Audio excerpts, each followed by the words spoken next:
Welcome to the Kenya Wantamnotam Movement podcast. Today, we're jumping right into a really powerful idea, something that's less of an idea, actually, and more of a call to action.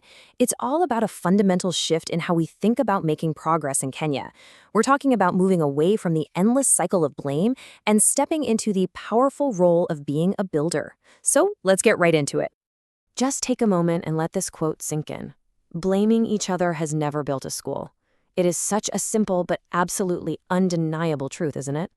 Think about it for a second. Really think. All the energy we spend pointing fingers, all the arguments online, all the outrage, has it ever, not once, fixed a leaking hospital roof? Has it paved a single kilometer of road? Has it created one single sustainable job? The answer is no. It never has, and it never will. And that, right there, is the heart of the problem. Blaming has become our national sport. It's the easy thing to do. It feels like you're doing something, right? It feels productive to get angry and point out who's at fault. But it's an illusion. It's a habit that has trapped the nation in the exact same painful, frustrating cycle for decades. And the truth is, unless we consciously decide to break this cycle, nothing, absolutely nothing, is ever going to change. Okay, so let's dig a little deeper into this.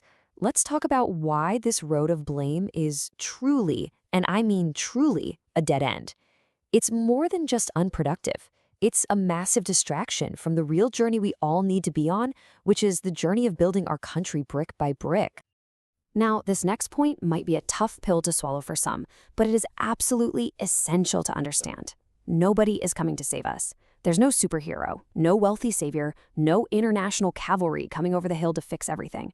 This hope that some powerful external force is just going to swoop in and solve our problems, it's a comfortable fantasy, but it's holding us back. I mean, let's be specific. Who are we talking about? The United Nations? They have their own agenda. The IMF? Their priorities are financial, not foundational. International donors? Their help often comes with strings attached and doesn't address root causes. And celebrities? Well, a hashtag is not a strategy. The point is, their focus, their mandates, their entire reason for being lies elsewhere. The solution isn't coming from overseas. It just isn't.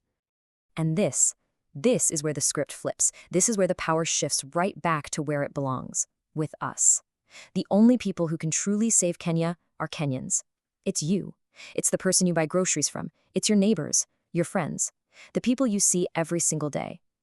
We are the ones who hold the collective power to either build this nation into what we know it can be or to leave it broken. The responsibility and the opportunity is right here, in our own hands. Okay, let's dive into this next crucial point. Because we see a lot of anger online, right? A lot of frustration, a lot of outrage. And look, that frustration is completely valid. People have a right to be angry. But we have to stop and ask ourselves a very honest question.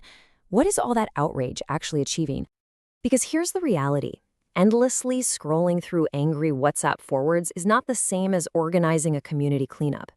Sharing an angry tweet will not build a single classroom. Complaining on Facebook is not going to feed a hungry family. Outrage without a plan, without a next step, is just wasted energy. It's just noise that echoes for a bit and then fades away, while the actual problems, they remain exactly where they were. Now, this slide here paints the picture perfectly. The contrast couldn't be more stark. Look at the left column. What does online anger create? Smokescreens that hide the real issues, division that pits us against each other, and ultimately just a whole lot of wasted energy. But now look at the right. That exact same energy, that same passion, when it's channeled into real, focused action, what does it create? Schools, hospitals, clean rivers, jobs, and real opportunities. The choice of where we invest our energy is right in front of us. And this right here gets to the absolute heart of the matter.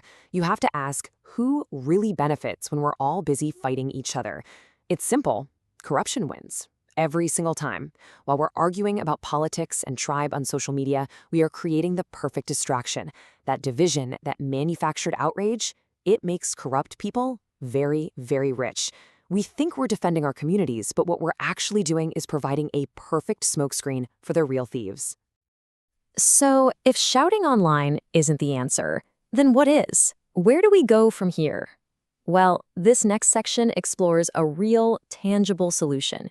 It's one that starts small, maybe even invisibly, but it has absolutely massive potential to change everything. The real change, the real revolution, it's not happening in the noisy arenas of politics or on the evening news. It's happening quietly. It's happening in small living rooms, in local community meetings, in honest conversations between neighbors who are tired of waiting. It's happening one street, one school, one village at a time. This is where Kenya is actually being rebuilt from the ground up. And here it is, a simple but incredibly powerful blueprint to get started. Step 1, find your squad. Seriously, it doesn't have to be a huge group. Just a few friends, a few neighbors who are just as tired of the old system as you are. Step 2, sit down together. Make a simple list of what's broken in your immediate community. Step 3, and this is the most important part, from that list, identify what you, with the skills and resources you have right now, can actually fix. Not solve world hunger, but fix. And step 4, get to work. Quietly. No need for fanfare. Let your results, the change you create, do all the talking. So this brings us to a really key idea. Let's be honest, Kenya is not short on talent. This country is full of brilliant engineers, coders, teachers, farmers, artists, millions of creative, smart, capable people. The problem isn't a lack of talent. The problem is, where do these builders connect? Where do they find each other and organize?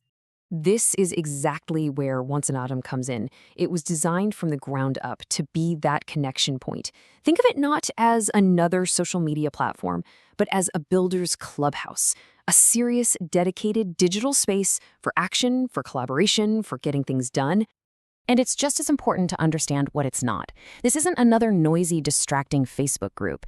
It is not a political battleground for parties to fight on. It is not a space for abuse or insults. There is zero tolerance for that. And it is absolutely not a platform for tribal fights. The whole point is to filter out all that noise so we can focus on the signal, on the work. So, what is it then? At its core, Wantamnotam is a tool.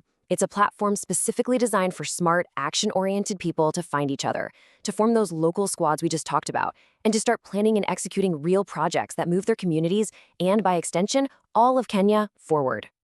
Okay, this is the moment. This is the point where we move from just listening and thinking to actually doing. You can go to www.wantamnotam.com right now and join this growing movement of builders. It's easy.